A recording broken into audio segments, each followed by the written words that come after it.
I used to think being away from the city meant peace. You know, fewer people, less chaos, no one bothering you. But that night, out in the countryside, middle of nowhere, I realized that being alone is sometimes way more dangerous. This happened in the summer of 2022.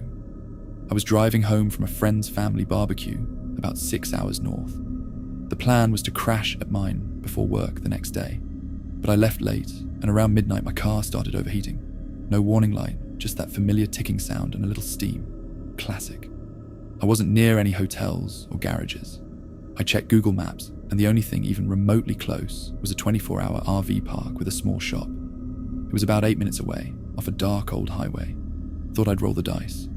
When I got there, it was dead quiet. 2 old RVs were parked under yellow floodlights. The store was still open. A guy behind the counter gave me that kind of half glance people give when they don't want to talk. Bit weird, but I just asked if I could hang around for a few hours while my engine cooled off. "All good here," he said. That's literally all he said. I bought a bottle of water and a chocolate bar, then walked back to the car. That's when I saw him. Someone was walking through the darkness between the RVs. Couldn't see his face. He wasn't doing anything, just slowly moving through the shadows. He had long hair, messy, and a big, worn-out coat. Something about how he moved set me on edge. I figured he was just a traveler, or one of the RV owners, so I shrugged it off. I tried to pop the boot to grab my jumper. It gets cold at night, even in summer, but it wouldn't open. I crouched down to mess with the latch, and when I looked up, he was standing just a few meters away. He wasn't looking at me, he was staring, completely still, head tilted just slightly, like a dog does when it hears something. No expression, just locked in. I looked away, quickly got my stuff, slammed the boot, and got into the car. Locked the doors. Told myself it was nothing, just some bloke being a bit strange.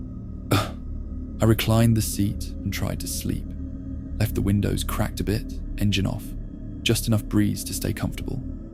Some time passed, could have been half an hour, maybe more. Then I heard it. Tap. Just one. On the driver's side window. I didn't look straight away. My chest was already tight. I waited, hoping it was a tree branch or something. Tap. Tap. This time I looked. He was right there, hand pressed lightly on the glass. Same blank face, same tilted head. I didn't move. I didn't speak. He just stood there. I blinked. He was gone. I sat up and checked the car. Glove box open. My water bottle was halfway unscrewed. The chocolate bar I left in the cup holder, torn open. Empty. He'd been inside. I locked the windows. Again. Checked every button, every latch. My legs were shaking. I switched my phone torch on and left it glowing in my lap. It helped a bit, until the battery hit red.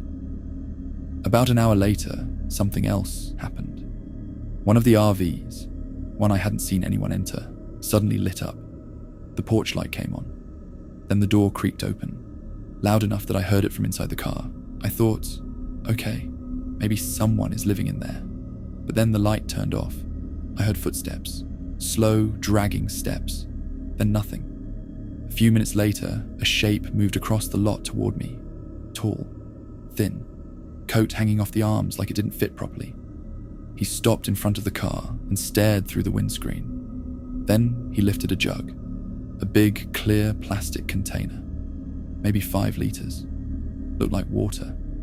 He held it out like he was offering it to me. I didn't take it. He didn't move. After a long moment, I opened the window just slightly, maybe an inch, and said, "You all right?" He nodded, didn't speak. Eventually, I cracked the door, took the jug from him, and closed it again quickly. He turned and walked back into the shadows. I stared at the jug. No label. The water looked cloudy. Not much, just a bit. I sniffed it. It didn't smell right. I opened the door again and poured a little onto the gravel. It wasn't just cloudy, it had something pinkish swirling in it, like watered down blood. That's when I saw him again, standing just beyond the light, watching. He didn't move. I got back in the car and sat there until sunrise. When morning finally came, I drove straight to a petrol station with a working garage. The guy there had no idea the RV park even operated at night. Said it had been shut down years ago. Called it a locals-only place. Meant for old friends and drifters who knew each other. I called the police. They sent someone to check it out. Told me they'd found nothing. No working lights. No shop. No staff. The door to the store, boarded up. Said there was no way anyone had been operating it legally. I tried to explain the jug, the man, the tapping. They said I must have fallen asleep, dreamt it. Maybe the jug was mine. Maybe I left the door open and an animal got in. But I know what I saw, and more importantly, I know what I felt. I wasn't just being watched. I was being studied. Like he was trying to figure me out. Like he was waiting for something. I left that town and never went back. Deleted the route from my sat-nav. I don't drive long trips at night anymore. Don't pull over unless it's absolutely necessary. And to this day, I still don't know what would have happened if I'd drunk that water.